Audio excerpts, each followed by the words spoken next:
Ayan. Hello! Good evening. Maulan na hapon at maulan na gabi. Dito sa amin ngayon, maulan. So, kamusta kayo? Okay, so bago naman tayo magkita-kita dito sa live natin, maraming salamat pala sa mga nag-follow doon sa Tuto Glenn vlog.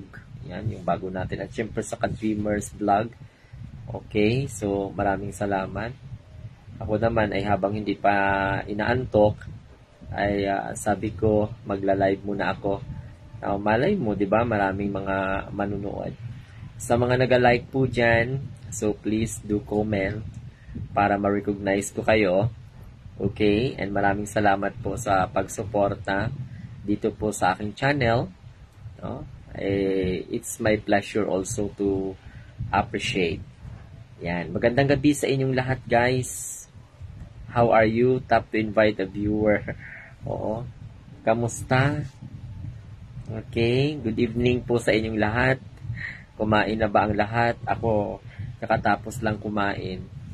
At siguro tapos na rin kayo. Medyo mahina po ang aking boses. So, comment down below kung hindi nyo na maririnig, ha? Mahina po ang aking boses dahil si nanay ay natutulog na. So, kakatapos ko lang pong maglinis ng aking room para at least maaliwalas. Hello! Daniel Miko, kay Ma'am Marman Sab. Ayun. Si Daniel Miko ay nanonood sa atin from Tacorong City. Good evening, Marman Sab. Good evening. Have a great time. Have a great time. Paki-follow po ang Ma'am Mar, ang Tuto Glenn vlog at saka yung Ka-Dreamers vlog. Yan, maraming salamat sa inyo. At sa mga nag-share, hello po. Oo, sa mga nag-follow, maraming salamat. No? Huwag kayong mag-alala kasi ano naman to hindi naman masyado monetize itong ating channel sa pagla-live. Pero mas maganda din na kamustahin kayo, no? Okay? So, tingnan nyo yung ginawa ko, guys. Tingnan nyo. Kakatapos ko lang talagang linisin yung aking room. Ayan, guys. Ayan, bago ko lang linis yan. So, wala tayong magawa kundi simple linisin. No? Ayan. Diba? Nakita ninyo yung nakita ninyo yung output ng aking paglilinis. Okay, stay safe din, Daniel. Medyo nga na sinipon kasi maulan. Kanina, nagpahilot ako. Ayan. Thank you sa ating viewers. Pwede kayong pwede kayong what we call this, mag-share. And malamig na gabi, Sir Glenn. Oo nga Hello, sir. Sir Glenn, hanap na sa YouTube kanina. Dito ka lang pala, Ruth. Oo, kasi medyo mahina ang signal ko, Ma'am Ruth. Kaya hindi po ako nakapag-live. Melanie Rafael, shout out po sa inyo. Oo, hindi ako nakapag-live kasi medyo mahina po ang signal natin. Yan ang isa sa mga dahilan kung bakit hindi po tayo naka-YouTube, no? At least marami naman po mga nagla-live dyan na mga BBM vloggers. Okay, kay Ruth Tagora Ongos. Ayan. Ready kasi bukas last exam namin. Ay, oo nga last examination nyo bukas kasi nagsimula na yung examination kanina. So, kamusta naman yung exam? Okay yung exam ninyo? Okay, very good, no? Pag okay ang exam, wala pong problema yan. Basta naka-study lang. Basta naka-study lang, Daniel, ay walang problema po dyan. Shout out sa ating lahat sa Luzon, Visayas, and Mindanao. Paki-comment daw para at least ma-recognize. Kay Melanie H. Rafael, thank you so much for watching sa inyo o saan mang sulok ng mundo. Good evening. Kamusta ang inyong gabi?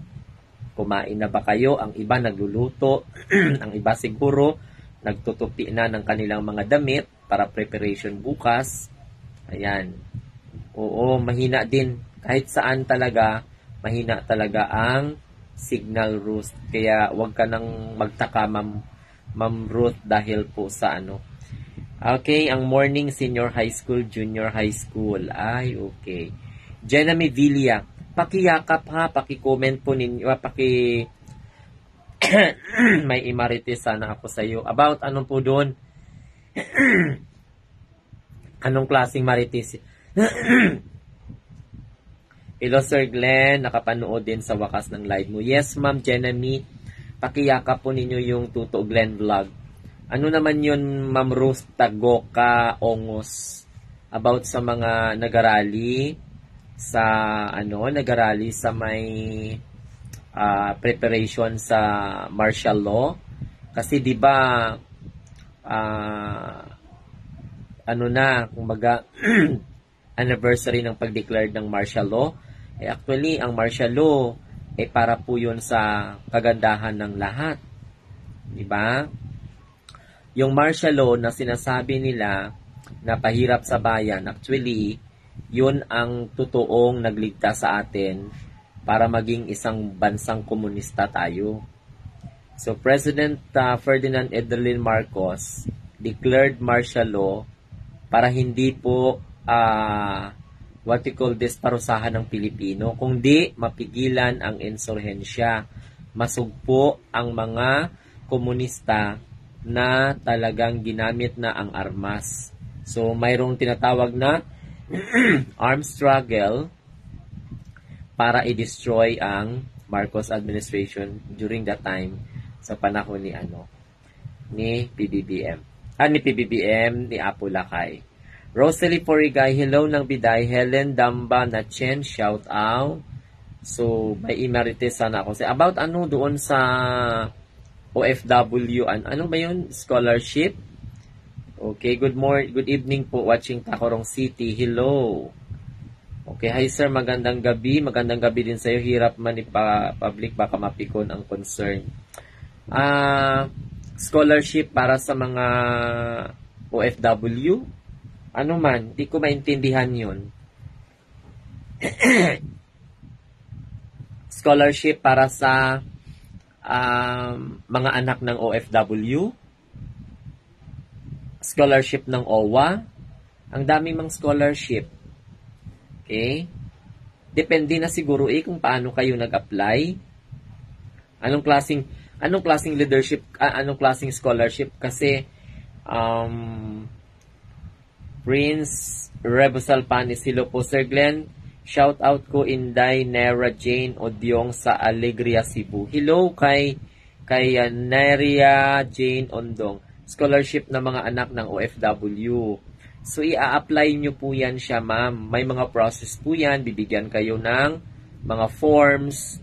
Ako naman, I am not really private kung ano ba talaga ang process ng pag-apply ng mga anak ng OFW na mag-scholars. Okay?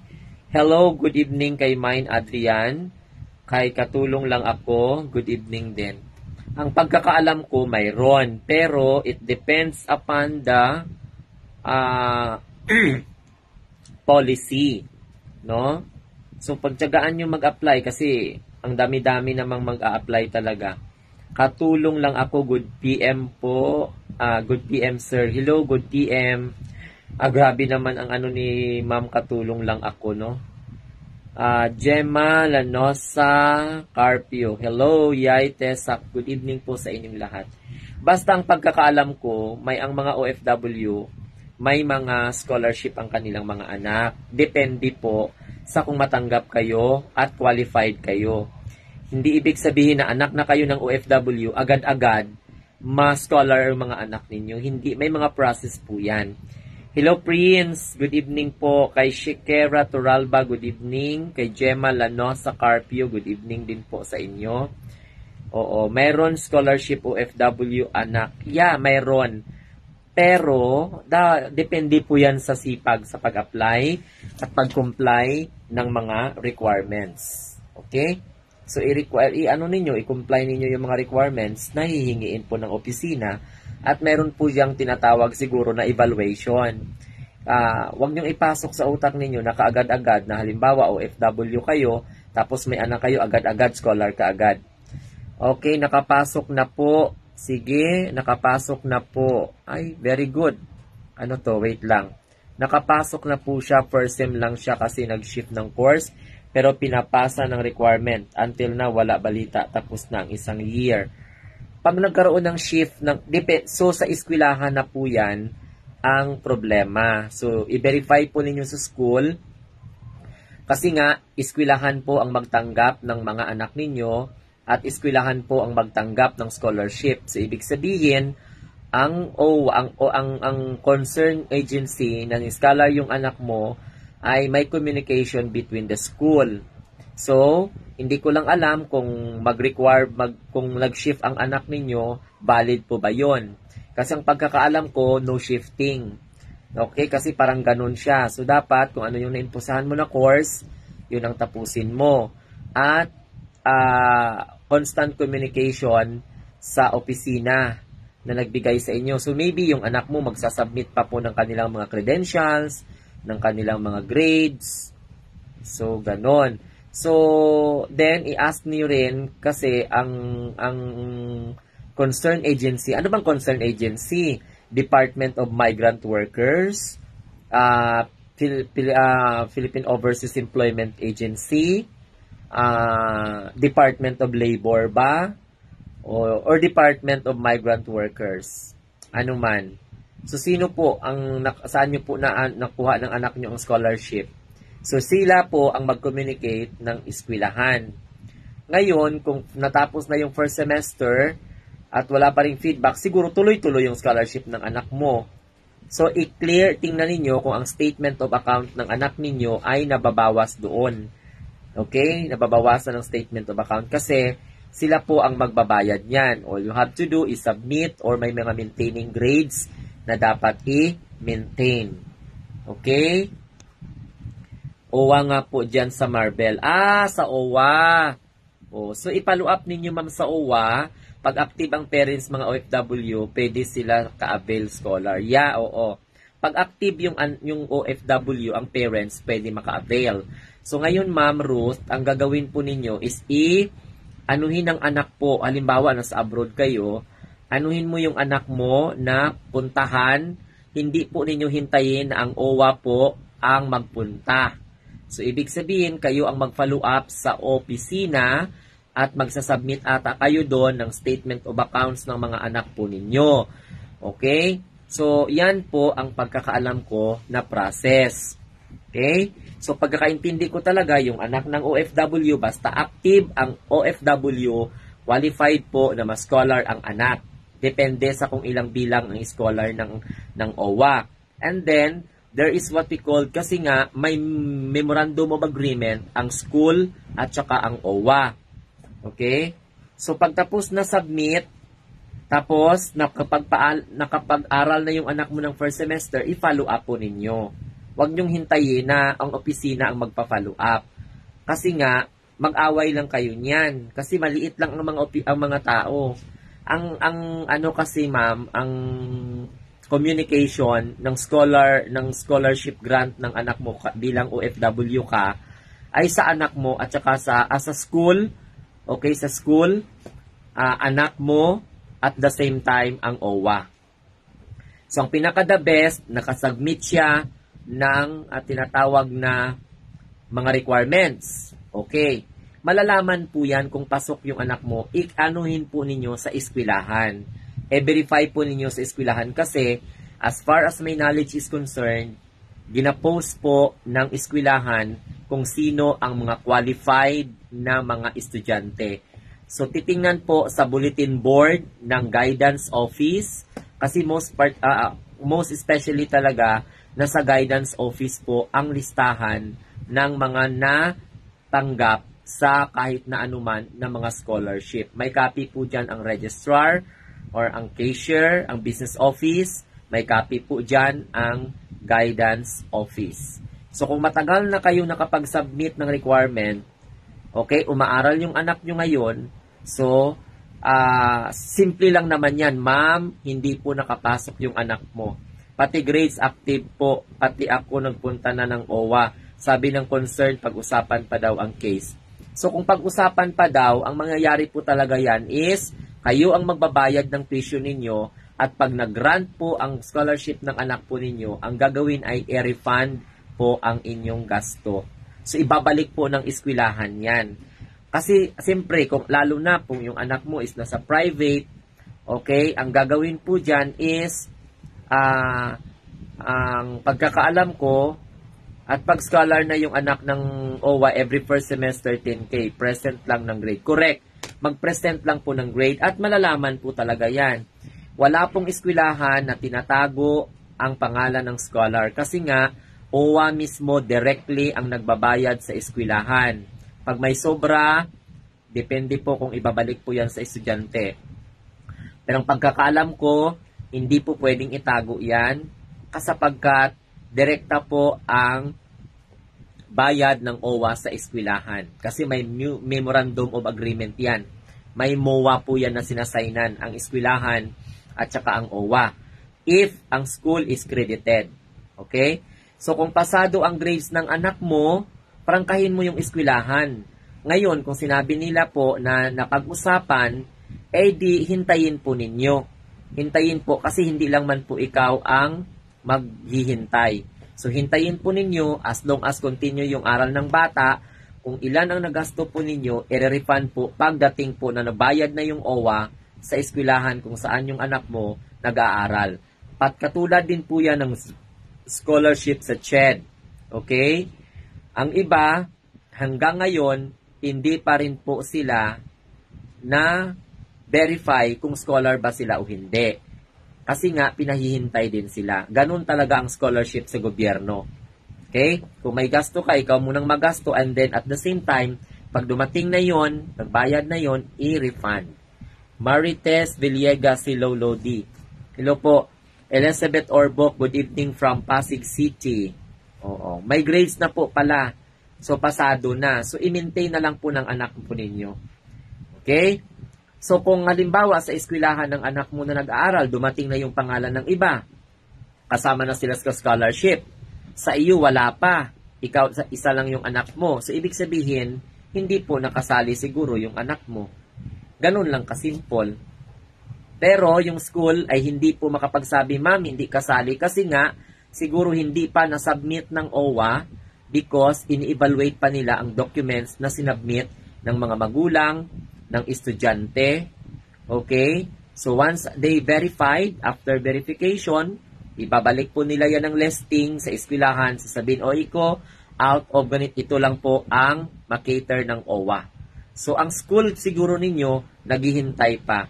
I-active ang OWA mo, ma'am.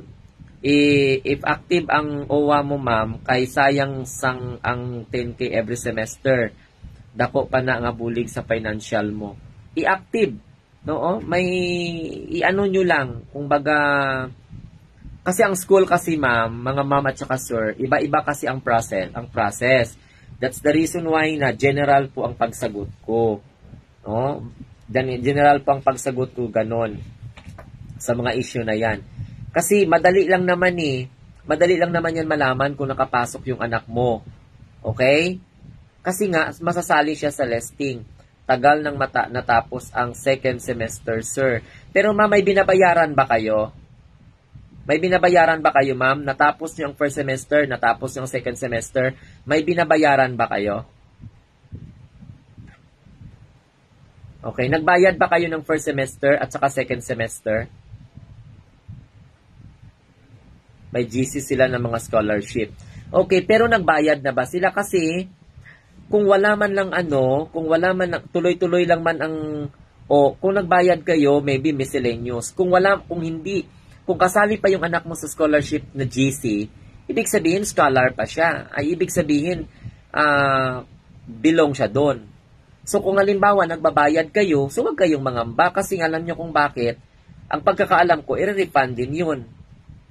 First semester sila nagbigay. So ano ninyo, kadali lang naman yan, puntahan nyo agad ang kwan, para hindi kayo umasa, puntahan nyo ang OWA. Pagkatapos, prangkahin ninyo kung nadala ba talaga yung anak ninyo o hindi. Kasi kung kayo lang ang wala, no, sin lang daw yung message. So, ibig sabihin, kasi kung tuloy-tuloy man, eskwelahan na po ang inyong tanungin doon. Kung kasi ang eskwelahan, naghihintay din ng bayad sa OWA. Kasi nga, kung halimbawa, first semester pa lang, hindi na qualified yung anak mo, hindi na ka nakaproceed ng second semester yan. Diba? So, baka yearly ang nila. Baka yearly ang ang evaluation nila. Kasi kung halimbawa, hindi qualified yung anak mo na scholar, despite of all the documents submitted to the Office of the Overseas Welfare and anong tawag nitong yung OWA, so ang mangyayari po dyan, hindi na siya nakaproceed ng second semester. Magsasabi na yan ng eskwelahan na, oh ma'am, I am very sorry, hindi ka kasali sa scholar.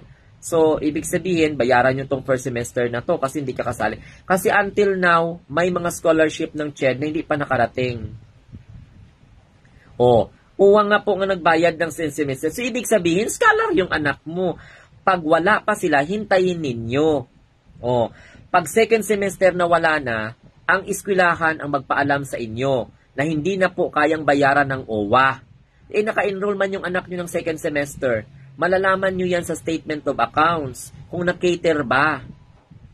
Kasi pag scholar ka, katulad ko, before scholar ako ng CHED, aral lang ako ng aral. Kahit hindi pa nabayaran yung kahit hindi pa ako nakabayad ng aking tuition fee, nung nag-aral ako ng masteral ko, nung hindi pa ako nakapagbayad ng aking tuition fee, agad-agad pinipirmahan po yan ng business office. Permit ang binibigay sa akin na para makapag-take ako ng aking examination. So kung halimbawa, yung anak mo sa second semester naka-exam siya, so ibig sabihin, pumapayag ang eskwelahan kahit hindi pa po ang OWA nakabayad. Kasi hindi naman po agad-agad pag-disperse ng pera. So kung ang OWA ang nagbayad ng first semester ninyo, natural. Diba? Yan ang dapat nila sabihin na wala na at ibalik yung mga documents ng bata. Ay ma'am, hindi naman po yan pwede ibalik. Hindi po yan pwede ibalik yung documents kasi nga po, original lahat ng kopya. Anong documents? Wala pong binabalik na dokumento ang mga offices. Mag-submit ka nga lang ng birth certificate, original, hindi mo na yan pwedeng bawiin. In PSA mo, original. Live birth mo, authenticated. Hindi wala kang maaasahang ibalik ng OWA ang documents. Pag second semester, hintayin ninyo kasi minsan delayed lang ang pag-download. Yun ang dapat Ang eskwelahan po ang magsabi niyan kung pinutol na, hindi po pwedeng putulin ng OWA yan. Alangan naman na nagbayad sila ng first semester, pag second semester, hindi agad-agad. May budget yan. May appropriation yan. So, hindi pwede na ang OWA nagbayad ng anak ninyo ng tuition fee sa first semester, pagkatapos, basta-basta na lang nila iwan sa ere. Hindi po ganon. Okay? As far as my knowledge is concerned, hintayin ninyo na matapos, for example, natapos ang second semester. Hindi kayo siningil ng eskwelahan. Enroll lang. Yun nga po ang imarites ko sa iyo. Simple lang yan, ma'am. Or baka ang problema, nagmamadali ka lang or nagmamadali po kayo. Kung nagmamarites, halimbawa, may corruption sa OWA, hindi nila pwedeng nakawin. Hindi nila pwedeng kasi may nakalaan po dyan. Audited yan sila ng Commission on Audit. So, hindi tayo pwedeng basta-basta lang magbintang na nilustay nila or whatsoever. Okay? Kung mag-graduate na yung anak mo, pagkatapos, wala ka naman palang may binabayaran kayo. So ngayon, kung may binabayaran kayo, tapos hindi na-revoke ng COA ang ninyo, so pwede kayong sa eskwelahan, kung di man lang kayo sinisingil. Kung mag-graduate na yung anak mo, dyan mo malalaman. Okay? Kasi hindi po pag-graduatein ang bata kapag hindi po fully paid. Okay? So once na halimbawa, ako nga, ilang semester hindi nabayaran ang aking scholarship. So hindi na yun kasalanan ng estudyante. No? Iya ka gobyerno na, ma'am, as long na scholar bata mo intact ina, especially if active ka, correct. Kung ginsingil kayo, so dapat eskwelahan po ang magsabi sa inyo. Kasi hindi ako pwede na agad-agad tanggalin po ng OWA ang kanilang kwan. Wala po akong alam na gano'n na style. Sabi nga ni Mine Adrian, iya ka gobyerno na, ma'am, as long na scholar ang bata mo, intact gid ina, especially if active ka. Kung may binabayaran kayo, Baka miscellaneous, kasi hindi po kasali ang miscellaneous sa tuition fee. Ang tuition po ay kayo na nagabayad ng tuition. Ilan kayo? So, ibig sabihin, palpak ang OWA nyo dyan sa Marbel. So, magtanong kayo, bakit sa Marbel lang ang may problema ng OWA? Imposible na mag-accept sila ng scholarship pagkatapos second semester, third semester, mag-graduate na yung anak mo, wala pa kayo. Oh. Tapos, nag-submit yung anak ninyo ng nag-submit yung anak ninyo ng grades nila every semester. Oh. Nag-submit ang anak ninyo ng every semester. Ang ma'am, tandaan ninyo, ang ginabayaran ng parents, nag-submit naman pala eh. So, ibig sabihin, once na tinatanggap nila, kasi nire-require yan sila. Oh, nire-require yan sila ng eskwelahan or the school submit the grades to the OWA. So, ganun yun. And then, pwede nyong itanong yan sa eskwelahan. Oh, ma'am, bakit po kami sinisingil? Scholar kami. Hello, Ma'am Fi Alfaro. Good evening po. Maribeth de la Torre Alayon. Ma'am, ganito. So, madali lang man yun, no? Kung halimbawa, wala pa ring action yung OWA, hindi kayo sinasagot, sa school kayo. Kaya lang, manograduate na yung anak mo. Tapos, ang binabayaran po ninyo yan, ma'am, ganito. Miscellaneous. Iba ang miscellaneous, iba ang additional fee, iba din po talaga yung tuition. Kasi yung tuition ay itinakda po yan ng Commission on Higher Education o ng CHED. Okay? So, hindi pwede na magpataka lang ang eskwelahan magsingil ng tuition without the approval of CHED kung ang eskwelahan ay hindi regulated. Ano ibig sabihin nun? Halimbawa, autonomous ang eskwelahan. So, pwedeng magpataas ang eskwelahan ng tuition fee. Isasubmit na lang nila yan siya sa CHED. Ngayon, sa punto ninyo ng scholar, yung anak mo, binabayaran po ninyo, may time po kasi dyan na ang problema ay nasa eskwelahan din. Sa anong paraan? Dahil delay din po ang submit nila ng documents. Kasi, magsasubmit po, mayroong scholarship coordinator sa bawat eskwelahan, lalong-lalo na sa mga higher institution or HEI.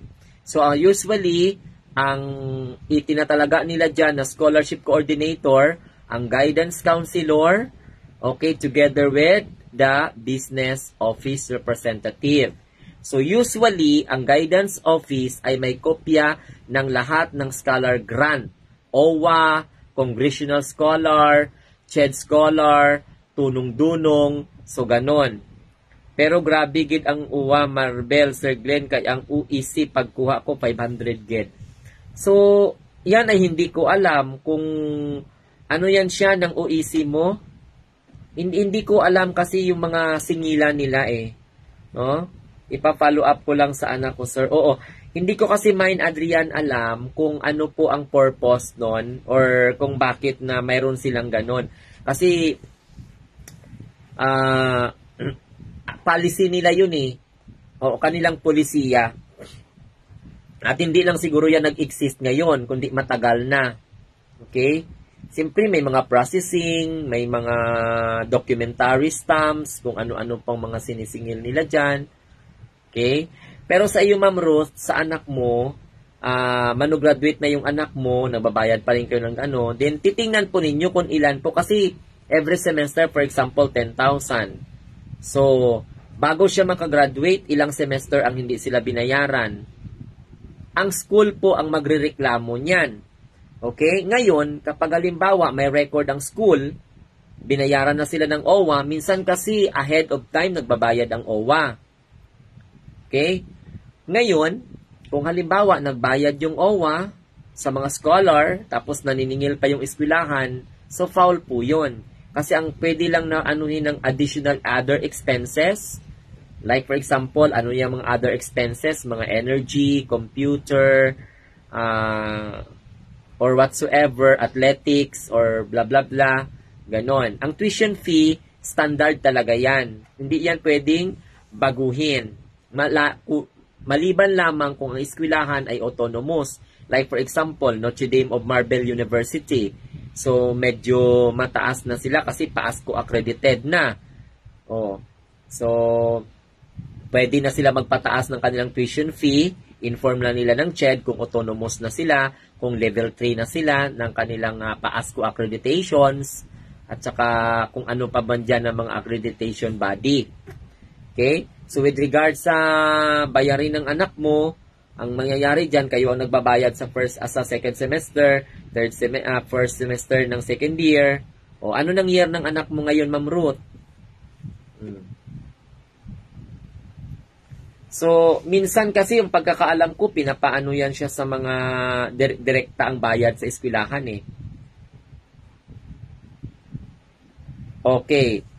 Correct. Good idea, Ma'am Adrian, na sabihan po ni Ma'am Ruth yung kanyang anak na ipa-follow up po niya. Ipa-follow up kasi wala namang ano eh. Okay? So, ipa-follow up niya yung kanyang status doon. Kasi ganito yon. Kung nagbayad yung OWA first semester, so ano na yon? Considered na, sabi ng anak ko, may kasabay siya, binayaran daw yung kasabay siya, wala. Pero hindi siya sinabihan na out na siya sa scholarship. In what particular ground na ma-out ang anak mo, fourth year na siya ngayon. So, ibig sabihin, so kung fourth year niya siya ngayon, mas lalong maalarma ang eskwelahan. Sana kung halimbawa hindi scholar yung anak mo, naalarma na yung eskwelahan. So, ninotice na kayo na hindi na anak mo belong sa scholar.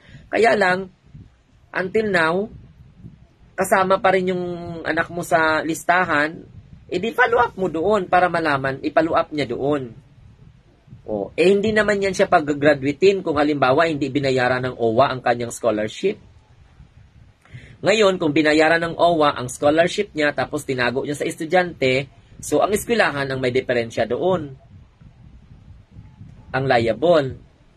So, kung fourth year na yung anak mo ngayon, tapos, wala namang na tinanggal na siya sa scholarship, pero patuloy pa rin siya sa pag-aaral sa eskwelahan na yan.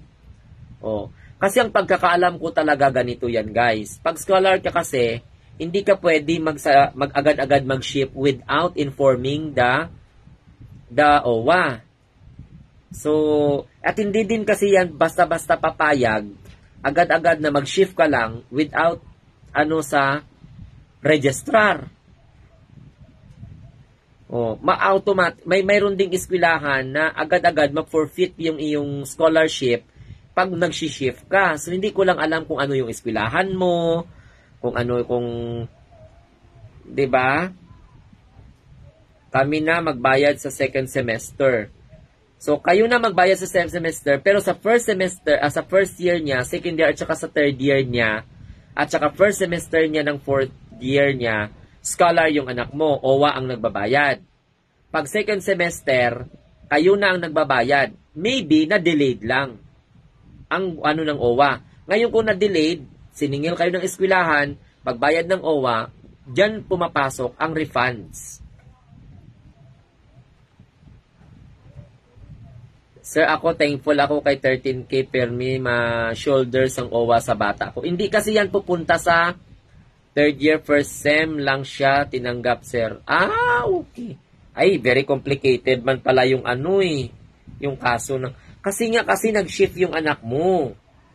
Oo, kasi kung dire-diretso yun, wala pong problema yun. Pero wala namang problema kung i-follow up lang ng anak mo. Huwag siyang mapagod mag-follow up.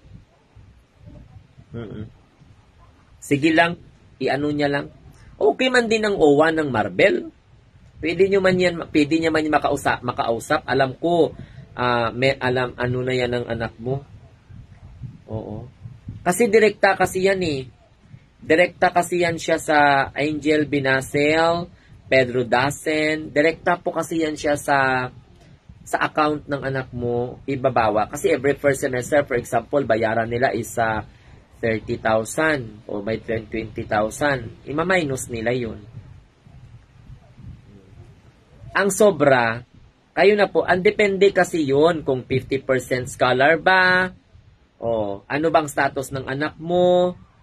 Kasi may mga 50%, kung full scholar yon, wala kayong babayaran. Miscellaneous lang at saka other fees. Ganon. So, follow up lang ng anak mong malay mo, di ba? Katulad din yan, o tulad ni Mine, pina-follow up na. Yan kasi ang ano sa gobyerno, ako nga eh. Diba? Diyos ko Lord, I am a scholar of CHED. Pero, I stopped because, naku Diyos ko Lord, ang nangyari, hindi kami nakaka-receive ng aming mga allowances. Kasi ang daming mga papeles ang sinasubmit. May mga ano-ano. Basta first semester, 5K lang binabayad namin. Yan. Ha? Tapos na kami kaon. Sabay kami ni ate. Nag-live ako diri ma-live ka man.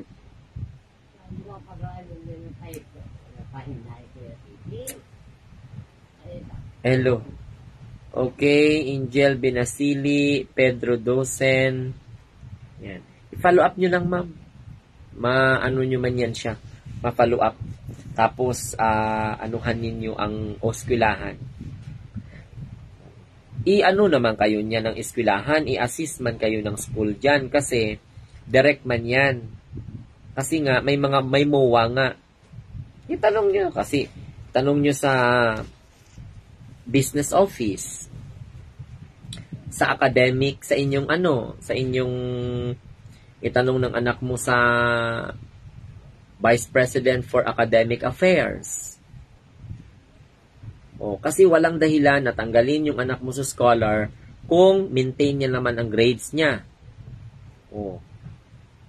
May maintaining balance, may maintaining ba ang grades? May mini-maintain ba yung anak ninyo ng eskwelahan na grades? Kung wala naman, tapos every sem nagsasubmit naman ng mga documents, so wag kayong mabahala kasi either magre-refund sila. Dimple Smile. Hello, Dimple Smile. Ganun po yung may mga may mga scholarship coordinator. Like for example nga sa Opo, 85%. So, 85% ang grade mo above. So, may sila, may maintaining grade. May GC, mana ang scholars ng OWA, ma'am. After exam, ma'am, paghatag sa grade, dapat i-present nyo grado niya kay maghambal lang mana sila pag-ara na lang ang ilang budget. Yes, that is correct, mine. Yung mga ini-snap sila sa GC, mga issue lang talaga yan. Oo. As long as na walang announcement na tinanggal ang anak mo sa scholarship sa OWA, panatag kayo na member pa rin ng scholarship. Kasi alangan naman na 4th year na tinanggal pa yung anak mo. Sinuportahan nga nila nung second year, ngayon pa kaya na graduating na. Not unless na mayroong notice that you are no longer member. Kaya lang active ka man. Active ka man na OFW. So, ang mangyayari po dyan is, hello Dimple, Smile. Ang mangyayari po dyan ay wala pong revocation of scholarship as long as ang anak mo maintain ang 85% na grado above. So, kung halimbawa bumaba, mayroon din kayo dyan na, mayroon tawag nito, meron kayo dyan na notice. Either, may meeting man ang mga scholar. Bakit? Sa eskwelahan ba ng anak mo, hindi mini-meeting ang mga scholar? Mini-meeting ha. May regular meeting ang mga scholar. So, kung halimbawa, kasi sa bawat school kasi ma'am, may assign po na scholarship coordinator. Okay? So, depende sa kanilang process. Pag-receive ng bata ng grades after first semester, after semester, ipa-photocopy nila ang kanilang grado and then i-present, i-anuhin po ng registrar at saka ng business office. Okay? So, pagdating doon sa pwede nyong itanong sa business office, ma'am, okay, nagbabayad po ba ang OWA sa isang scholarship sa akin? Ma'am, kasi kami ang nagbabayad nito ngayon. So, ano na po yung status? Kasi pag once na hindi po mini-meeting ang scholar, so palpak ang coordinator. Kasi may coordinator, may naka-assign po na magpapalo up yan. Okay? Walang pong scholarship, lalo na sa higher educations, na walang scholarship coordinator. May naka-assign po dyan. So, iba't iba po yung mga scholarship grant. Either mayroong tinatawag na CHED Scholar, tulong-dunong, okay, by congressional scholarship, mayroong school, particularly ng mga scholar. Ang tawag dyan is WOLAR, mga working students. Sa semester, COY ma'am, first year to fourth year gid ng scholarship. Sa scholarship nila, kulang lang gid sa follow-up bata mo. Dapat maging knowledgeable gid siya about that. That is correct. Kasi hindi pwedeng i-revoke ang scholarship. Yan man ginawa niya, sir, photocopy grade, pati yung binabayaran sa school, pamasahe pa siya punta ng Marbel. Natural, ma'am. Natural talaga yun. Hindi man kasi isu-shoulder yan ng OWA ang pamasahe ng anak mo. Oo, sorry to say, ma'am, ha, natural talaga yun. Basta gobyerno talaga, ma'am, i-follow up talaga. Masakit man isipin, pero ganun talaga ang katotohanan. At saka hindi man po pwede na isu-shoulder ng OWA ang pamasahe ng mga bata. So, responsibility na yan ng bata. At responsibilidad ng bata, mag-follow up ng kanilang mga papeles, magdala ng kanilang papeles, because bago sila na-approved sa scholar, mayroon pong orientation. So, the responsibility of a child is to connect sa school. The school will connect to OWA. Okay? Kasi ang school, pinipressure ang bata na mag-submit ng kanilang mga documents kasi hindi man sila bayaran ng OWA. Kasi ang scholarship ng OWA ay hindi po direkta na mapupunta sa bata in a form of money. Okay? Kung di, magdudul out yan or papasok agad-agad yan sa account ng eskwelahan. So, pag nakapasok na, hindi man yan binabayaran ng OWA, yung bayaran ng first semester to fourth semester, hindi po. Okay? So, every semester po ang pagbabayad. At mayroong reality na delayed. So, pag halimbawa nabagsak yung anak mo, meron pa pong meeting yun. May academic mentoring pa. What is the main reason? And pati ikaw, manonotify na parents. Kasi privilege mo yun. Okay, yun lang ang marites ko. Pena Bayot, hello po. Kasi yun ang privilege ninyo. So, alam nyo yun, kasi manonotify kayo. Basta pagdating sa scholarship kasi, the communication is between the students, the same time the school, and the grantee. Okay? Yung nag-grant ng scholarship.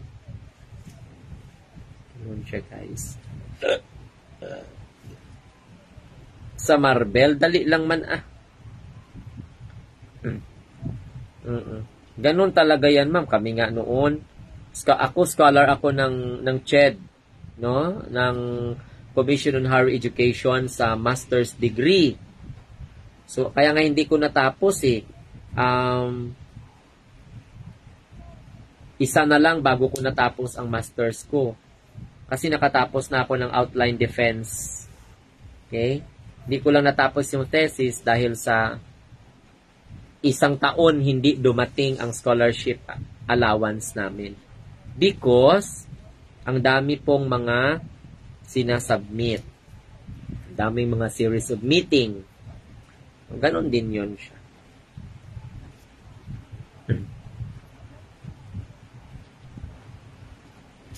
Okay lang yun, sir. Oo. Basta ma'am, ang ano ko lang, i-follow up nyo lang po. As long as na walang notice, ma-receive mo gid ang budget ng scholarship mo sa OWA, sir, through by check. Oh! By check pala. Tapos ibabayad ninyo sa sa K-share. Kasi ang scholarship ng CHED ay hindi po pag may sobra. Direkta minsan may mga eskwelahan kasi na inuubos nila. Okay, halimbawa, ang tuition fee ng ang binigay ng scholarship is 50,000. Ang ibang eskwelahan maro. Oh, kung halimbawa ang tuition lang is umabot ng 35,000, binibigay sa bata ang 15. Pero yung iba, inuubos nila. Kaya wala pong maiwan sa estudyante. Ewan ko doon sa Marvel na OWA, direct man sa school. Oo, direct man sa school. Depende kasi yun siya, ma'am, sa agreement nila. Depende yan. Sa amin, direct din sa amin. Pero sa CHED kasi, ay direkta sa eskwelahan. Tapos ang eskwelahan ang nagbabalik sa estudyante ng sobra. Ang iba naman na eskwelahan, naghihintay lang ng bayad mula sa estudyante dahil binigay na ng CHED sa estudyante through ATM. So ganon siya. So iba't iba kasi ang policy. Iba't iba ang polisiya. Merong eskwelahan na sila na po yung nagbibigay ng sobra sa estudyante. Meron namang eskwelahan na kinukuha nila lahat, tapos ang ginagawa is pilit nilang ipinapapasok sa other accounts. Negosyo din kasi yan ang scholarship ng eskwelahan, lalong-lalo na kapag private. So pareho kay Mine Adrian, yung anak niya nakatanggap ng cheque, so malalaman talaga na scholars sila. Kasi nga may nare-receive sila. Yun ang maganda. Kasi pag hindi na scholar yung anak ni Manmine, yun wala sila.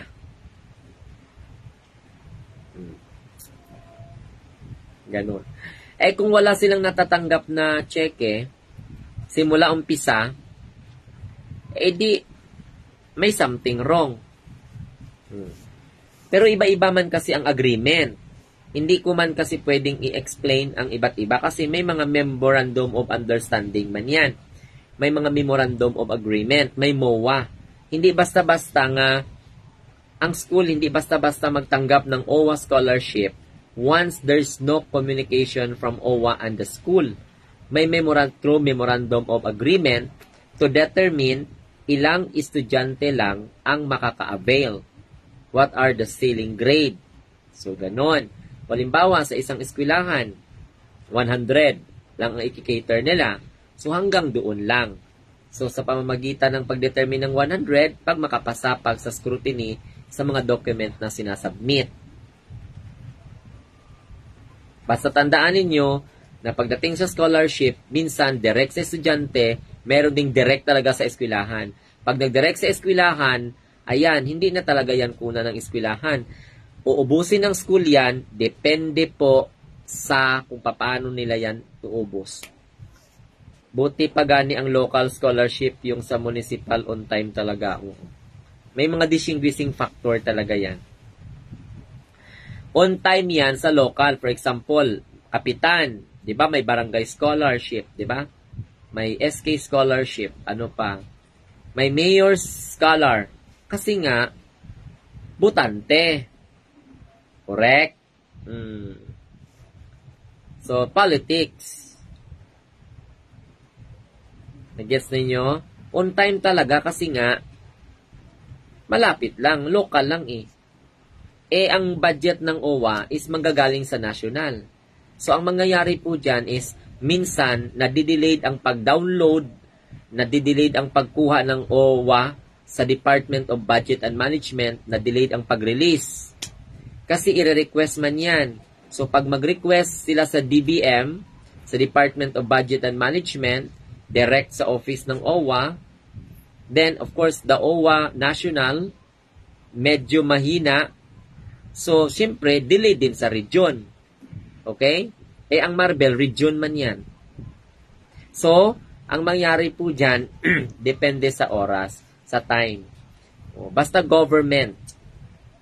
Vivian, hello po. Vivian, Mira Anunuevo.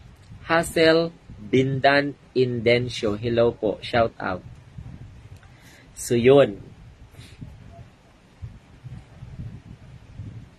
Hello, Ma'am Tyler Fritz Adolfo. Paki-ano ninyo ha, pakiyakap ninyo yung aking bagong aside sa ka-dreamers, yung Tuto Glenn. Yun, pakiyakap nyo yun. Good evening po. Basta Ma'am Ruth, ipa-follow up mo lang. I-assure nyo. Siguro sir, og nakadepende po siguro sa OWA sang kung asang region. Correct. Sila bilong. Pero ako kasi si Ma'am Ruth, same lang OWA Marbel. Follow up lang gidla. Pareho lang man pala. Naku. So, ibig sabihin, may something talaga. Kailangan i-follow up.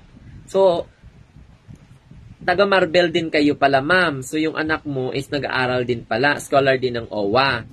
So, mayroong something. Kasi bakit yung sa kanya okay din, sa'yo hindi? So, i-follow up lang talaga, ma'am. Follow up nyo lang. Kaya lang sa pag-follow up, magastugid talaga kayo. Ganun talaga eh. Minsan, mas malaki pa yung gasto nyo kaysa sa nakukuha ninyo. Gab Evena, hello po. Sir, ano masasabi sa divorce? Naku ma'am, kung nag-aaway na ang babae at saka ang lalaki, bakit kailangan pa nating pigilan? Di naman, alam mo sa totoo lang, magiging makasalanan sa mata ng Diyos kung hinahayaang may bukol ang babae, nangangaliwa ang lalaki, nangangaliwa din ang babae, at saka hindi na magkiklik ang kanilang relasyon, payagan na yang mag-divorce. Kasi may divorce or wala, naghiwalay na yan. Yes, of course. Puntahan talaga niya sa Marbel, ma'am. Okay. Diba? Kasi sa isang relasyon, kung ayaw na ng babae sa lalaki, bakit ipilit? Sabi ng iba, alang-alang sa bata. Alang-alang sa bata, may bukol. May kirido, may kabit.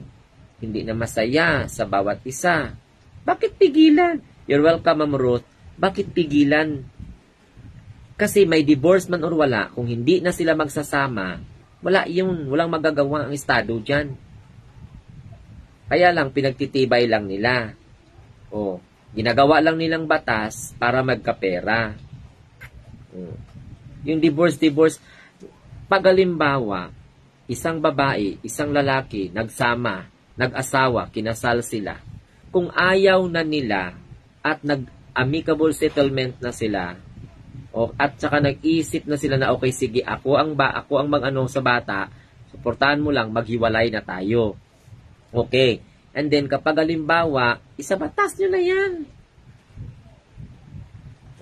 Kasi pag hindi nyo isabatas yan, hindi nyo pa rin mapipigilang magsamakaliwang bahay yan, kahit na ano pa ninyong pangaral. Diba? Kasi ma'am, walang kaso ang mahal na divorce nila. Syempre ganun talaga yun. Kasi may mga attorney pa yan. Pero ang ako, kung tanungin po ninyo ako, divorce, naku, hayaan, kung maghiwalay sila, maghiwalay. Diba? Minsan nga sa paghiwalay, dyan pa nila napatunayan kung paano nila kamahal ang bawat isa. Ibigay ang kanilang kaligayahan. Pirmahan, tapos. No? Bakit palalain pa natin yung kwan? Bakit palalain pa natin yung issue? Correct? Pag hindi na mahal ng babae ang lalaki, okay, ikaw na babae ka, pag hindi ka na mahal ng lalaki, huwag mong ipilit ang sarili mo. Ikaw naman babae, pag ikaw naman lalaki, Kung hindi ka na mahal ng asawa mo, wag mong ipilit ang sarili mo. Kasi alam mo kung bakit, bawat isa sa inyo may diferensya. Kung hiwa-hiwalay, kasi ipaliwanag nyo sa mga anak nyo, anak, hindi na talaga kami okay ni tatay mo o ni mama mo. Diba? Kaya ako nag-abroad para ang hiwalay. Kaya nga nag-abroad si Ma'am Ruth para maghiwalay.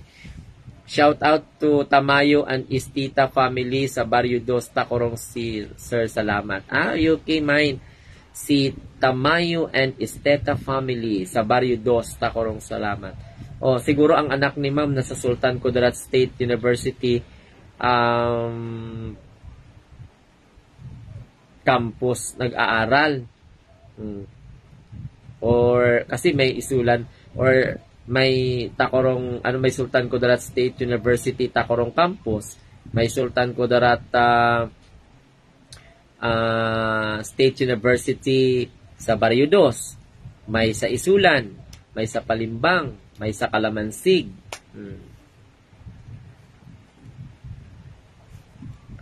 Mahal ang tuition ngayon. Oo, mahal. Shout out. Okay? So, ganun yun siya. Ha? Okay? Pag ayaw na ng lalaki sa babae, go on. Pag ayaw ng babae sa lalaki, ang divorce na sinasabi po ay yung ikinasal sila. Ipawalang bisa nila or maghihiwalay na sila. Okay? Annulment. Kung sa iba, annulment. May diborsyo. Kaya nga, kung halimbawa kayo, magkasintahan pa lang kayo, bago kayo magpakasal, isipin po ninyo ng ilang beses. Pwede naman kayong magsama. Tapos naisipan nyo magpakasal kayo. Okay. Pero kung sa pakaramdam ninyo na darating yung panahon na after 2 years, 3 years, 4 years, maghiwalay din pala kayo, huwag na kayo magpakasal para hindi kayo mapirapan pagdating ng panahon. Correct? Kaya nga sa mga makapanood at na halimbawa, may kasintahan kayo, so bago kayo magpakasal, mag-isip-isip muna kayo. Kasi baka after 2 years, maghiwalay din kayo, sayang naman yung mga lechon at saka mga cake. 'Di ba? Sayang naman. Huwag na ninyong pilitin ang sarili ninyo. Hindi nyo na kailangan pang mag-divorce or whatsoever. Correct? So, habang halimbawa, hindi mo na mahal yung babae, so ikaw naman babae, palayain mo na si lalaki. And, mag-usap kayo, suportahan ang mga anak ninyo kung meron kayong mga anak. Kasi responsibilidad ninyo yan. Maghiwalay lang kayo, pero yung responsibilidad ninyo as a father, as a mother of your children, so wag yung anuhin. Naghiwalay na nga kayo, tapos ang bata ang mahihirapan. Kaya bago magpakasal, isipin mo ng mabuti kung maglalast ba kayo. Magpo-project na kayo. Kung after 2 years, after 3 years, maghiwalay din kayo, tapos through the process of divorce or annulment, kayo mismo ang mahihirapan. At saka hindi basta-basta igagrant ng batas yan kasi nga, titingnan pa po kung anong reason. Bakit kayo maghiwalay? Di ba? Hiwalay lang kayo. Pero pag annulment, ayun, ipawalang bisa talaga ang kasal.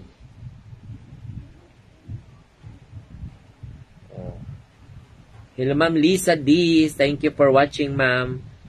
Yan. Tyler Furtz Ardonio. Tama, sir. Ganun. Kaya pag nagpakasal, halimbawa nagkasintahan kayo at hindi kayo sigurado sa inyong mga feeling, hindi kayo sigurado sa inyong mga pakiramdam, bakit pa kayo magharap sa altar? Hindi magsama na lang kayo, mag-live-in na lang kayo, at least, di ba? Mag-usap kayo, mag-live-in na lang tayo, ha? Pag umabot sa punto na hindi na kita mahal, sana mauunawaan mo. So hanggat ngayong mahal pa natin yung isa't isa, i-enjoy natin. Pero halimbawa, pag dumating yung time na hindi na ako sa'yo, hindi na ikaw sa akin, no hurt feelings. Pag-usapan nating maayos, maghiwalay tayo ng maayos. 'Di ba? Kung may anak tayo, i-fix natin. Kung wala tayong anak, di pasalamat tayo. So, ganun dapat ang assurance. Hindi na yung iba nagabinuklanay. Yung iba, makapal na yung kilay sa kakasuntok ng lalaki sa babae. Ang dahilan po ng kanilang away, selos. Kung ako ang lalaki, halimbawa maganda yung asawa ko, ay naku, mas proud pa nga ako na 3 ang kabit niya o 4 ang kabit niya. Una-una, hindi ko man sakang ang mahihirapan sa kanya naman. Di ba? Bakit ko pipigilan yung asawa kong maganda kung halimbawa maghanap pa ng ibang utin? Ganun nun. Ang dahilan lang man po ng paghihiwalay ay yung selos na wala sa lugar. Correct? O halimbawa ako, may asawa ako. Yung aking asawa, nahuli ko na may kabit. Naku, ako pang magsasabi sa asawa ko, bakit pa kayo magtago-tago? Kalaki ng bahay, iuwi mo na dito. Pwede mo nga akong utusan para na magsaingan kayo dyan. Bakit? Para at least hindi ka mahirapan sa pagtatago-tago, suportahan ko yung biga mo, dalahin mo yung kabit mo dito, ipagluluto ko kayo araw-araw. Ganun ko kayo kamahal. Tama man? Kaya kalimbawa, may mga asawa kayo, tapos feel ninyo, halimbawa, kayo babae. Kung dyan kayo sa abroad, may mga bana kayo dito ng mga bigaon, may mga kabit sila, huwag kang magalit.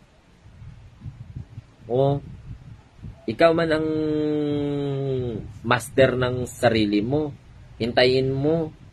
Diba? Ngayon halimbawa, magkasama kayo sa Pilipinas. Ang gagawin mo, halimbawa may kabit. Ay huwag mong pagalitan. Halimbawa may kaibigan ka, nagchismis. Alam mo mare, yung yung asawa mo may ganun, may babae. Sabihin mo kahit wala pa, sabihin mo na, okay lang yan. Proud ako sa asawa ko kasi hindi niya ako iniwan, dinagdagan niya lang. Much better to wait lang. Okay, than to married wrong. Correct. Diba? So kayo na mga babae, kapag halimbawa may kabit ang inyong bana, huwag kayong maglumpasay sa kalsada. Pagdating ng asawa mo, punasan mo yung pawis niya, timplahan mo ng kape o ng gatas, o di kaya'y ng tubig na malamig, bigyan mo siya.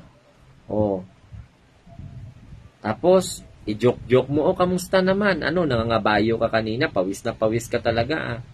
Kung tricycle driver ang asawa mo, sabihin mo, wow, kapagod naman ang asawa ko. Huwag ka nang pa na mag-away kayo dahil pinagpalit mo ko, bla bla bla bla bla bla. Hindi ganun na. Mayroong bagong treatment na. Pag mahuli mo yung asawa mo, share shoutout po ako, salamat po, update ko kayo sa result kung ma-follow up ng anak. Opo, Ma'am Ruth. Ayan, ingat Ma'am Ruth, hopefully, ma-follow up po ng anak mo, ma'am, para at least hindi ka na po dyan mag-agam-agam. Okay? Teresita Kapulong, good evening sir. Hello po, good evening. Para ganun na. Ako, favor ako dyan sa mga ganyang bagay. Actually, for the sake of formality na lang yan. Bakit pa kayo mag-apply ng divorce? Diba? Kung may batas ng divorce, bakit pa kayo mag-amicable settlement kayo? Halimbawa, ganitong mangyari. Ikaw nahuli kita na may kurukadidang, nahuli kita na mayroong kang kabit. So, ang gagawin ko, huwag kang magalit. Kapag halimbawa, yung ginawa mo, gagawin ko rin. Kasi nga, pinag-usapan na natin yun. Alangan naman na ikaw ang magiging masaya. Samantalang ako, nahihirapan. Inunawa ko na nga po may iba ka. Di, sapat kung anong pag-unawa ko sa iyo na may iba ka, ganun din yung pag-unawa mo sa akin. Kung may iba ako. So, hindi na pagdating ng asawa mo, tapunan mo ng kaldero, tapunan mo ng luwag, ipaplantsahin mo, putulan mo ng utin, wala. Di ba? So, hayaan mo, suportaran mo. Baby, mukhang pawis na pawis ka halimbawa na, alam mo, nahuli kita ng kasama mo, Huwag kang mag-alala. Okay lang yan. Next time, huwag na kayo mag-motel. Huwag na kayo mag-lodge. Dito sa bahay, 2 or 3 ang kwarto. Kasi alam mo, mas mabuti yung ako ang nakakita sa inyo. Kaysa makita kayo dyan ni kumpare, makita kayo ni kumare, ng kapitbahay natin na Marites, diba mapapahiya kayo. Next time, baby, kung magkita kayo ng kabit mo, tawagan mo muna ako. Para makapag-prepare ako, dito na kayo sa bahay. Ipagluluto ka kayo ng nilaga. Nga diba sabi ko sa iyo, halimbawa ako lalaki, may kabit yung asawa ko. Ay, naku, Diyos ko Lord, ipagmalaki ko pa. Ay, alam mo, sabihin ng iba dyan, pare, nakita ko si misis mo, may kasama siyang iba. Di, sabihin mo, ay, alam mo, naku, Diyos ko, iwan ko nga dyan kay misis kung bakit pa sila nagtatago-tago, bakit pa sila nagla-lodge, bakit pa sila nagmumotel. Pwede naman po dito sa bahay. Sinasabihan ko naman yan si kumare mo. Okay lang sa akin, pare, kaysa mag-away pa kami, di ba? Siguro hindi niya na nafi-feel yung pagmamahal ko, di hayaan natin siya, di ba? Kasi ang pag-ibig ay parang katulad po yan ng isang ibon na pag hindi na po masaya, pakawalan mo na. Kung ganun po pala talaga, Sir Glenn, dagdagan na lang di bawasan. Oo, totoo. Hello, Ma'am Merlita Moreno, Estado Carillo, hello po. Oo. Kaya nga palaging sinasabi ko na kapag ang mga asawa ninyo may mga kabit, may mga kurukadedang, pasalamatan po ninyo yan. Kasi unang-una, hindi kayo iniwan, dinagdagan pa kayo. Ayaw mo na yon. Hindi ka na maglaba ng brief niya. Hindi ka na ba maglaba ng pantalon niya? Kung dalahin niya yung kabit niya sa bahay mo, ay naku, patuloyin mo. Tapos ikaw, mag-aliwaliw ka. Tingnan mo, yung kabit ko makaagwanta, kay siya yung manglaba, manghugas ng pinggan, magsaing, mag-alaga ng mga anak mo. Hindi makagwanta yan. Ay, naku, magpatayan yan sila ng asawa mo, ikaw, o mag-i-enjoy ka dun. Punta ka ng Starbucks, punta ka ng mall. Dadsky Bimak, hello po. Shout out sa akong tindahan, ang B-House Barrio 2, kag kay mother ko from Qatar. Hello, mine, Adrian. Ayan, dagdagan lang ng marami para iwas away. Correct. That is true. Kaya nga, katulad din sa mga mag-asawa, ang dahilan kasi kung hindi pera, selos. Okay? Selos ang pinakamahirap. Inggit. Okay, ganito. Pag alam mo na may kabit, halimbawa ikaw, babae, pag alam mo na may ibang babae ang asawa mo, magpaganda ka. Magpaganda ka.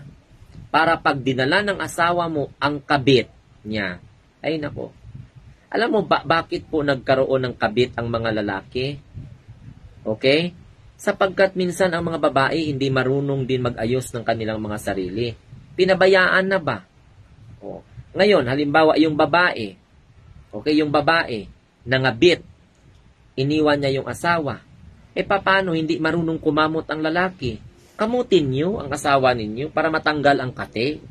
Kasi hindi porket asawa niyo yan, hindi kinakati yan, kinakati din yan. Kasi ang needs ng tao, financially, emotionally, spiritually, physically, physiology. Di ba? May mga may mga physiological needs. Very good idea. Wag mong aawayin. Diyos ko Lord, katawa. Ako sa totoo lang talaga, kaya lang may naililik imat. Ako talaga wala akong asawa Pag mayroon akong asawa, siguro masasabi ng iba, sabi mo lang yan sir kasi wala kang ganun, di mo maramdaman. Hindi.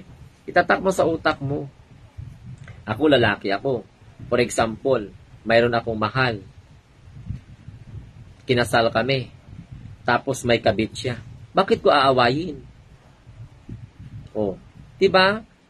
Ang gagawin ko, babes, nakita kayo ni kumpare, nagpunta kayo ng motel. Wag na kayo magmotel ng kabit mo. mayroon namang kwarto. Kung gusto po ninyo na magkita, dito kayo sa bahay. Pag nandito kayo, aalis lang ako. O, libre naman yung kwarto. O, igagastusin mo sa kwarto sa motel or sa lodge, okay, or sa anuman, di pakain na lang natin sa mga anak natin. Di ba? Ganun yun. Kaysa pagdating ng asawa mo, nakita mo dun, na halos magpatayan kayo, sinong lugi? Din halos magpatayan kayo, magmurahan kayo, mag-away kayo, din at the end of the day, magbalikan naman kayo. Diba? So kung ganun yung vice versa, huwag niyong awayin. Kasi hindi solusyon sa problema yung away ng away. Hindi solusyon sa problema yung magpataasan ng pride. Kung ayaw na ng asawa mo sa'yo, halimbawa, nangabit siya, nangabit nga yan kasi may pagkukulang ka. O, tanungin mo ang sarili mo. O, halimbawa, ikaw babae, anong reason kung bakit naghanap ng ibang putahi ang asawa mo? O, di ba? Aside sa hindi marunong magkontento, o, di ba? Gusto niyang magtikim ng bagong putahi. Putahi tuloy ang nasabi ko. Hindi sa hindi marunong, sir. Sadyang di lang talaga content. Oo nga, di talaga kontento yan. Meron talaga yan. Kaya sa mga mag-asawa dyan, mga bago pala nag-asawa, pag na-detect ninyo yung mga asawa ninyo na mayroong iba, keep it to yourself. Kausapin mo. Babes, ha? Huwag kayong magkita-kita sa daan o sa ibang lugar kasi nakakahiya. Ang gawin mo, dalahin mo dito sa bahay ang kabit mo. Sabay tayong kumaing tatlo. Ako ang taga-siyaing mo, ako ang taga-laban ng brief ninyo at saka panty. Diba? Ellen Senior, Priscilla Moralde. Hello po, Ma'am Priscilla. Ma'am Ellen, hello. Ganun. O babes, wag na kayong magtago-tago. Ha? Hindi maganda yung magtago-tago kayo. Baka mamaya hindi kayo makalabas. Imagine sa sementeryo kayo. Wag ganun. Makonsensya naman ako na nandoon kayo sa motel na maraming garapata. Sa tag 300 or tag ilan ang bayad. O nag-iisa pa yung kumot or whatsoever. Hindi maganda yun. If you want to be happy with your kabit or karokadidang, magsabi kayo kung anong schedule nyo para malinis ko ang kwarto.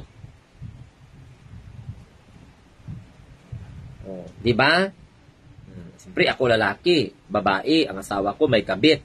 Yan ang gagawin ko. Babes, huwag na kayo magtago-tago dyan. Mag-inform kayo na sa Sunday, mag-sex kayo ng kabit mo. O, huwag kayong mag-alala. Saturday pa lang, ready na ang kwarto. Malinis na, mabango na. Magsabi kayo kung ano oras. Halimbawa, alas 11 o alas 10, wala na ako sa bahay. Kasi, Sabado pa lang, nagawa ko ng ayusin ang kama. Ang kwarto. Nakaprepare naman sa ref ang juice. O baka mapagod kayo. O, nakapreparado na yan. Andyan na yung vitamins mo. O, para lahat ng posisyon magawa po ninyo. Helicopter, tangkidigira. Diba? O, andyan na yung kondom para hindi kayo manganak. Pero kung gusto nyo manganak, okay lang. Nasa inyo naman yan. Diba? I-reverse psychology mo para at least at the end of the day, ay nako, makonsensya yan, hindi na yan itutuloy. Sabihin pa niyan, ay napakabait ng asawa ko. Diba? O, lagyan ng balot. Totoo. So, after nyan, makarealize na siya. Diba? O, lagyan mo ng isang sipi na saging. Si Ma'am Priscilla talaga. Hello, Ate Pangging. Freya is kanya. Ang iba, ako, sir, gihatag ko na lang bana ko. Kaysa magpaka-stress diri sa abroad. Total law, ay man to kag SpongeBob. Ginilis. Yes!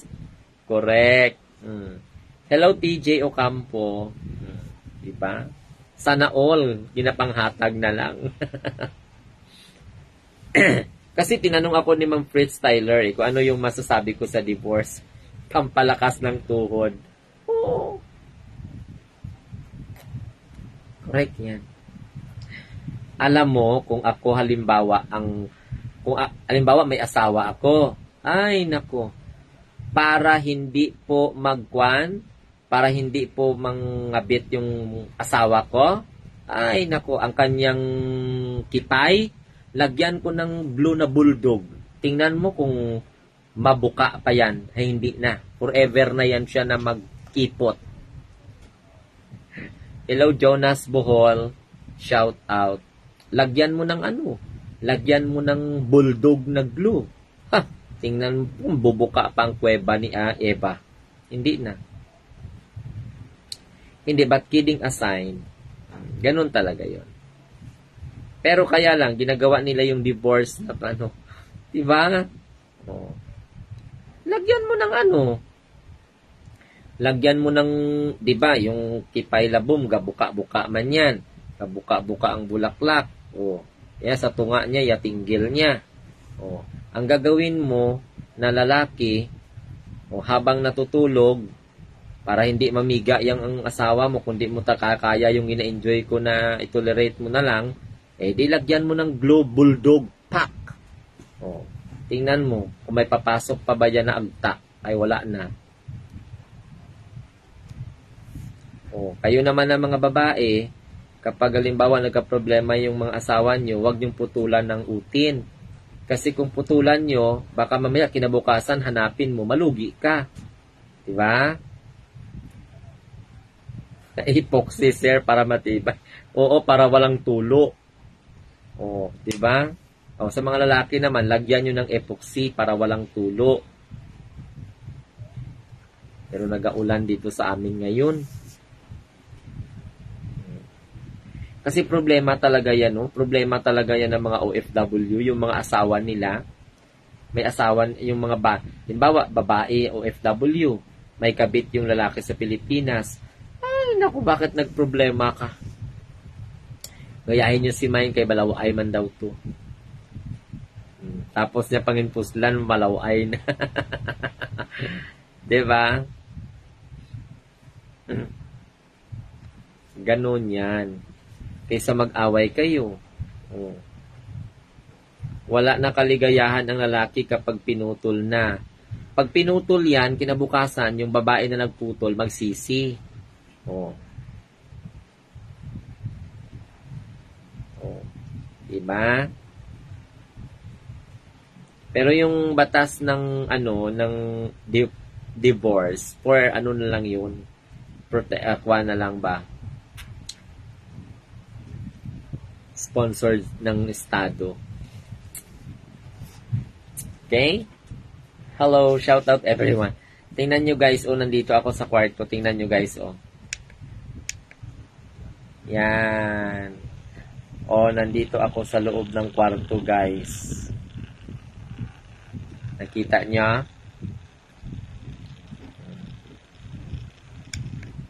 Diba? Diin inyo, sir, how? Ay, nandito lang kami sa may Takurong. Pero, ngayon, nandito ako sa loob ng aking room. Ayan, guys. Nakita nyo?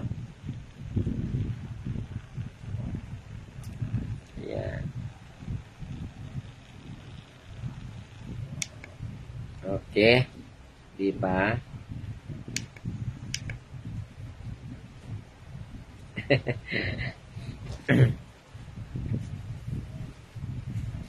Yung iba nga, tag-3, tag-4, tag-5 ang asawa niya. Pero magkasundo man sila. Diba? Maari pa siya 50-50. Yung iba nga dyan, tag-3, 4. Ang asawa niya, okay man. 5. Lunes, 1. Martes, 1. Miyerkules, isa. Huwebes, isa. Biyernes, isa. Oh. Sabado, Linggo, pahinga. Sir, bakit assorted color yung curtain mo? Hindi, ma'am. Ano lang, feel ko lang, ma'am, Priscilla. Gusto ko lang din. Pero mga luma na yan siya, ma'am. Sa cellphone lang siya makita. Maganda. Pero mga luma na yan.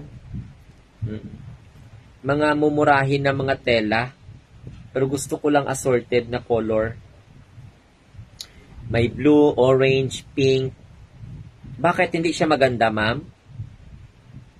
May sa feng shui, hindi siya maganda? Gustuhin ko man, ma'am, na iniba-iba ko na lang. May yellow, may pink, may red, may blue. Wala, nagagandahan lang ako ng color. Abi ko gani, sir, taga Esmeralda ka, kay daw familiar ka sa akon. Esmeralda? Asan ba ang Esmeralda? Sa Takurong.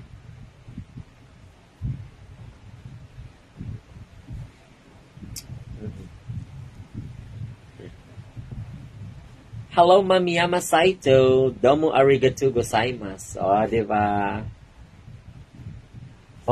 Tingnan nyo mga kortina ko, guys, Ayan.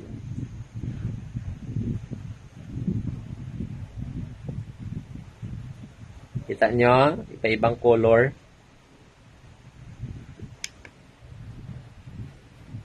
Hindi na yun normal ang isang lalaki kapag marami siyang babae. Kalibugan na yan. Kamanyakan na yan. Pero hindi yun. Depende naman. Unlike sa ating mga Muslim brothers and sisters, ina-allow sila mag-asawa ng 4 as long as they can support. Okay, paiba-iba po yan na norms. Iba-iba po mga culture ng mga tao. No? Iba-iba ang kultura ng mga tao sa paniniwala na gano'n. No? Yan. Sa pananaw ni Jonas Bohol, ang mga lalaki na marami siyang babae, yon, kalibugan na yan. But in other culture, they allowed it as long as they can support.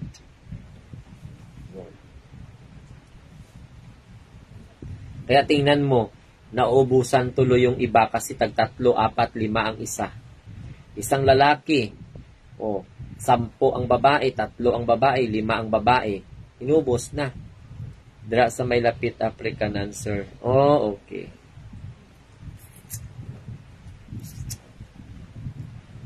Esmeralda or Yellow Bell?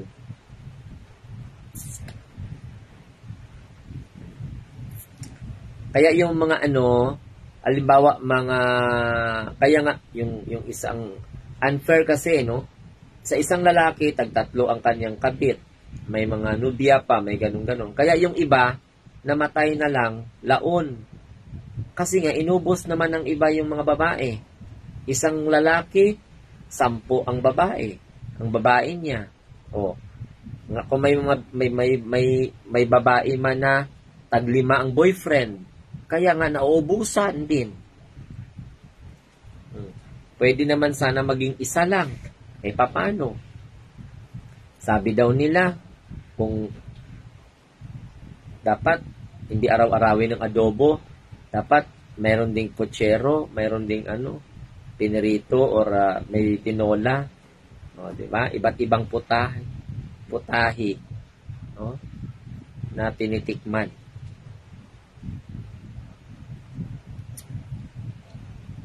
Hi, it's already 9 or 10. 10:20. 20 na. 10:20. It's raining outside. May iba naman, kabata-bata pa, 3 na ang nubya.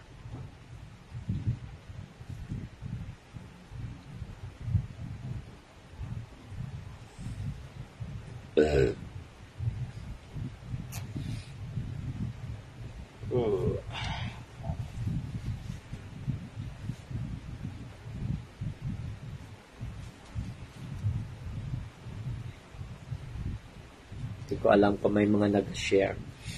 May mga nag-share dan.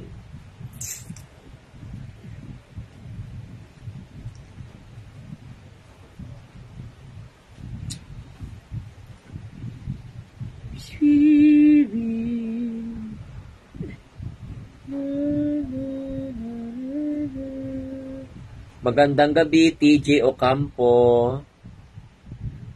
Okay. Sino pa ba ang wala dyan? Si Ma'am Yama Saito, Ma'am Priscilla Moralde. Ayun. Nabasa ko na yung mga iba. Sa mga hindi ko pa nabasa, ayan, pasensya na ha.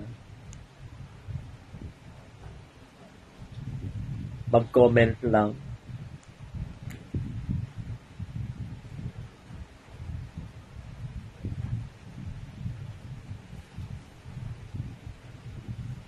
Paano hindi ko na makita yung ibang mga comment.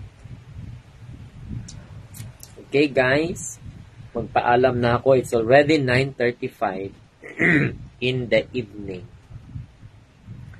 Sa mga hindi ko po na-greet, pasensya na. Bukas po ulit. Okay. Sa seminar sa OWA, ma'am, first year to fourth year, gid ng shoulder sa scholarship nila. Kulang lang gid. Okay, nabasa ko na to. Okay.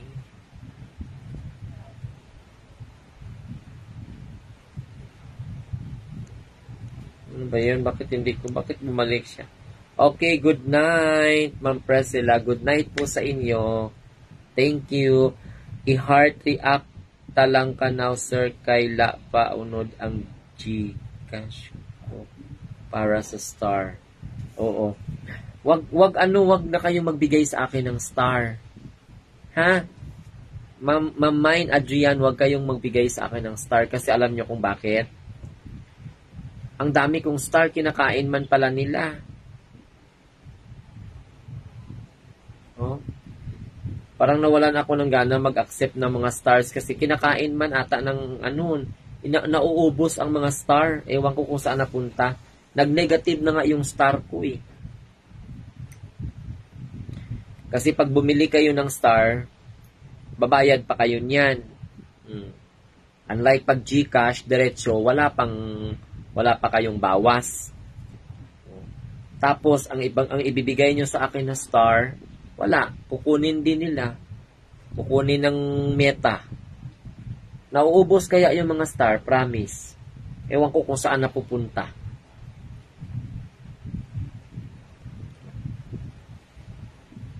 Kasi binibili eh.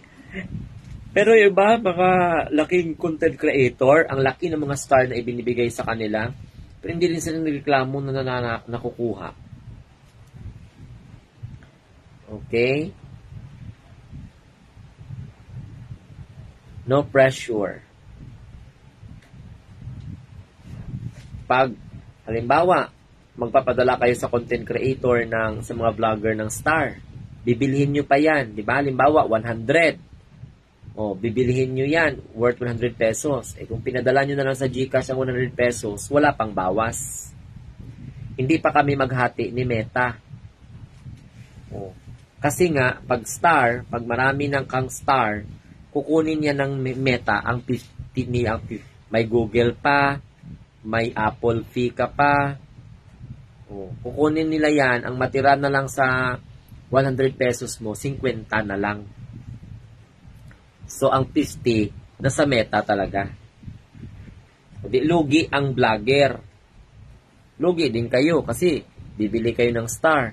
Tapos, makipaghati pa dahil gusto ninyo ang vlogger, pagbigay ninyo, nakikihati pa ang Facebook sa kita ng vlogger. O, kasi, yan lang naman ang sweldo ng mga vlogger, yung mga star, at syempre, mga pa-Gcash. O, kaya lang, pag star ang ibigay, hati talaga yan. O, halimbawa, 1,000 star, may equivalent po yan sa peso. Yan ay hindi po makukuha ng vlogger ng buo dahil 50% talaga matanggal dyan. Yun ang ano ng Meta. Unlike kung i-diretso nyo sa GCash, walang bayad. Buo talaga na makukuha ng vlogger. So, yun. Buo. Kaya tingnan mo yung iba, halos araw-araw mag-alboruto kasi bumababa ang mga star nila. Yung iba pa nga na-demonetize pa. Okay man sana yung star, kaya lang para maka-discourage ka nung nakita mo. Kasi every nagbibigay sila ng email. Imagine sa $9, magiging sa $5 sa $6, $3 na lang ang makukuha ng vlogger. 50% talaga. Kasi may Apple fee pa, may BAT, may Google fee. Oh. Diba? So, imbes na mag-happy-happy ang mga vlogger, ay nako, hindi na lang kasi kukunin po yun ng Meta ang kalahati. Yan ang patakaran. Okay? So, bye-bye na guys. Thank you so much and God bless everyone. Until next time. So, mag-ingat po kayo. Sleep well. Okay? And to all my followers, please don't forget to follow Kadreamers Vlog and Toto Glenn Vlog. Diyan naman po yung aking picture. Kasi guys, tinatanggal ko po yung mga walang mukha, walang picture, tag-isa lang ang friends, dalawa lang ang friends. And then nakalock pa. So, what I did is na-unfriend ko sila. Tapos yung mga foreigner, binablock ko. Kasi ang kukulit magbigay ng mga message ng mga forex trading. Okay. So, yun. Kaya ako Operation Block and Operation Linis ng aking Facebook dahil hindi ko man maintindihan mag-message. May Hapon-Hapon, may Indian, may kung ano-ano na lang, may Chinese. So, bye-bye. And I love you all. God bless everyone. Sleep well.